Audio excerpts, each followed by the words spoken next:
औज़ुबिल्लाहिमिनश्शैतानिर्रजीम बिस्मिल्लाहिर्रहमानिर्रहीम अस्सलाम वालेकुम। आज हम ऑल इंडिया नेशनल कांग्रेस को डिस्कस करेंगे। इसके अंदर जो जो MCQs आते हैं इंशाअल्लाह ताला हम उनको डिस्कस करेंगे। अच्छा, पहले नंबर पर है who was A.O. Hume. A.O. Hume कौन था? A.O. Hume was a retired ICS officer. A.O. Hume जिसने इंडियन नेशनल कांग्रेस की बुनियाद रखी, वो एक रिटायर्ड ICS ऑफिसर था। नेक्स्ट है who was the first secretary general of the Congress. पहला कांग्रेस का सेक्रेटरी जनरल का नाम क्या था? तो उसका नाम था A.O. Hume. Who was first secretary general of Congress. Congress के पहले सेक्रेटरी जनरल के नाम था A.O. Hume. Next first meeting of all India National Congress was held in Calcutta. पहली मीटिंग जो हुई ऑल इंडिया नेशनल कांग्रेस की वो हुई कलकत्ता के अंदर। ऑल इंडिया नेशनल कांग्रेस की पहली मीटिंग कलकत्ता के अंदर हुई थी। नेक्स्ट है who founded all India National Congress. All India National Congress को किसने फाउंड किया? तो वो भी A.O. ह्यूम ने ही A.O. ह्यूम ने उसको फाउंड किया था। नेक्स्ट आएगा कि the idea of Congress forwarded by which lord. तो ये लॉर्ड डफरेन जो है, लॉर्ड डफरेन, उसने कांग्रेस बनाने का आइडिया जो है उसको सराहा था, उसको फॉरवर्डेड किया था लॉर्ड डफरेन ने। नेक्स्ट है initially what name was given to party formed by A.O. Hume later known as Indian National Congress. पहले उसको क्या नाम दिया गया था? पहले ऑल इंडिया यूनियन उसको नाम दिया गया था। ऑल इंडिया यूनियन का नाम दिया गया था इंडियन नेशनल कांग्रेस को। नेक्स्ट आएगा who was the first Muslim president of Congress. Congress का पहला मुस्लिम प्रेसिडेंट, उनका नाम क्या था? बदरुद्दीन तैयब जी।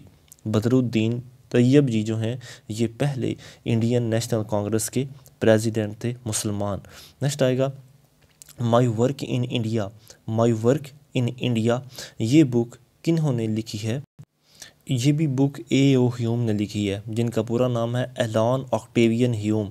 Elon Octavian Hume. नेक्स्ट आएगा when first meeting of all India union held. All India union जो है मतलब इसकी पहली मीटिंग कब हुई थी, जिसका बाद में नाम कांग्रेस रखा गया? वो 1885 के अंदर 1885 के अंदर पहली मीटिंग रखी गई ऑल इंडिया यूनियन की। नेक्स्ट है all India National Congress was a social organisation who changed it into political organisation. ये पहले एक सोशल ऑर्गेनाइजेशन थी, फिर इसको पॉलिटिकल ऑर्गेनाइजेशन में किसने बदला? तो वो लॉर्ड डफरेन। लॉर्ड डफरेन जो है उसने इसको पॉलिटिकल मूवमेंट का नाम दिया। नेक्स्ट है who said to Muslims about Congress that wait for 2 years and see. ये मुसलमानों को किसने कहा था कि कांग्रेस के मुतालिक कि 2 साल वेट करो और फिर देखो? ये कहा था सर सैयद अहमद ख़ान ने। सर सैयद अहमद ख़ान ने इंडियन नेशनल कांग्रेस के बारे में कहा था कि 2 साल वेट करो और फिर देखो। नेक्स्ट है who was WC Banerjee. WC Banerjee कौन थे? तो वो a leading barrister of Calcutta.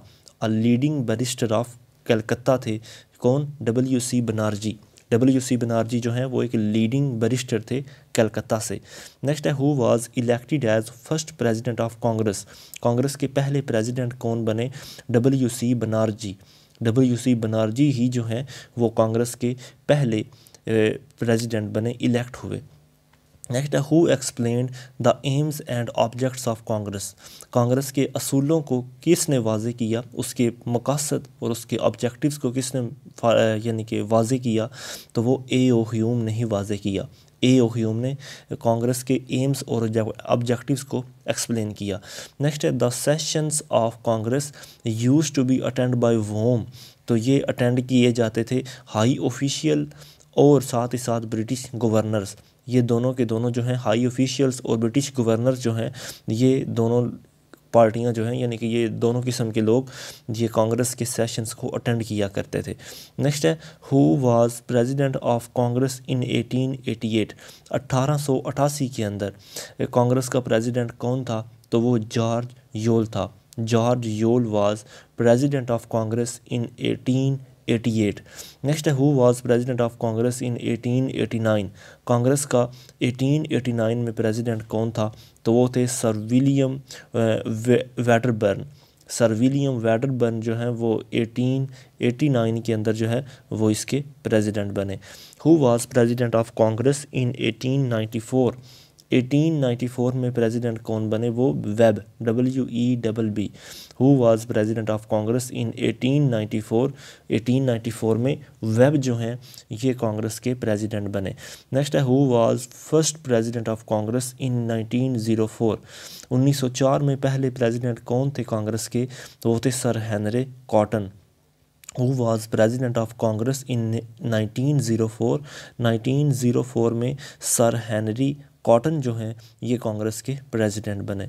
Next है who was president of Congress in 1910? 1910 के अंदर कौन बने प्रेसिडेंट? वो बने sir William Wedderburn. Sir William Wedderburn दोबारा बने प्रेसिडेंट ऑफ कांग्रेस इन 1910 के अंदर जो प्रेसिडेंट बने वो बने सर विलियम वेडरबर्न। नेक्स्ट आएगा when mister Badruddin Tyabji was elected president of Congress? Mister Badruddin Tyabji को 1887 के अंदर कांग्रेस का प्रेसिडेंट इलेक्ट किया गया। मिस्टर बदरुद्दीन तैयब जी को कांग्रेस का प्रेसिडेंट जो है 1887 में इलेक्ट किया गया। How many barrister's who remained president of Congress? कितने लोग जो थे वो बैरिस्टर थे जब वो कांग्रेस के प्रेसिडेंट बने? तो वो 6 लोग थे। 6 लोग। How many barrister's who remained president of Congress? जो कांग्रेस के प्रेसिडेंट रहे वो 6 थे जो बैरिस्टर भी थे। नेक्स्ट है how many Muslims attend the first annual meeting of Congress? Congress की पहली एनुअल जो सालाना उसकी मीटिंग थी उसमें कितने मुसलमान कितने लोग मुसलमान थे? उसमें 2 थे। 2 मुसलमान लोग थे जिन्होंने कांग्रेस की पहली मीटिंग को यानी कि एनुअल मीटिंग को अटेंड किया था। Who became the first Muslim जज of Calcutta high court? Calcutta high court का पहला मुस्लिम जज कौन बने? तो वो सैयद अमीर अली। सैयद अमीर अली जो हैं ये कलकत्ता के पहले मुस्लिम जज बने। Who became the first Muslim जज ऑफ कलकत्ता हाई कोर्ट? वो बने सैयद अमीर अली। नेक्स्ट है who became the first Indian member of the judicial committee of the privy council? वो बने सैयद अमीर अली। सैयद अमीर Ali. Who became the first Indian member of the judicial committee of the privy council? तो उनका नाम था सैयद अमीर अली। सैयद अमीर अली। नेक्स्ट है who founded the central national Mohammedan association? Central national Mohammedan association को किसने फाउंड किया? उसको फाउंड करने वाले का नाम है सैयद अमीर अली। सैयद अमीर अली उनका नाम है। नेक्स्ट है वेयर सैयद अमीर Ali founded the central national Mohammedan association? Syed अमीर अली ने सेंट्रल नेशनल मोहम्मदन एसोसिएशन को कहाँ पे फाउंड किया? तो उन्होंने कलकत्ता के अंदर। उन्होंने कलकत्ता के अंदर जो है सेंट्रल नेशनल मोहम्मदन एसोसिएशन को फाउंड किया था सैयद अमीर अली ने। व्हेन सैयद अमीर Ali founded the central national Mohammedan association? उन्होंने 1877 के अंदर इसको फाउंड किया। सेंट्रल नेशनल मोहम्मदन एसोसिएशन को सैयद अमीर अली ने कलकत्ता के अंदर 1877 में फाउंड किया। नेक्स्ट है what was the object of central national Mohammedan association? Central national Mohammedan association के मकासद क्या क्या थे? इसके मकासद थे to promote good feeling between Indian races and creeds. दूसरा मकसद था to promote fellowship between Indian races and creeds. और तीसरा मकसद था to protect the interest of Muslims. ये सारे के सारे जो थे इसके ऑब्जेक्टिव्स थे सेंट्रल नेशनल मोहम्मदन एसोसिएशन के। आज के लिए इतने, इंशाल्लाह बाकी हम नेक्स्ट वीडियो में डिस्कस करेंगे। अस्सलाम वालेकुम।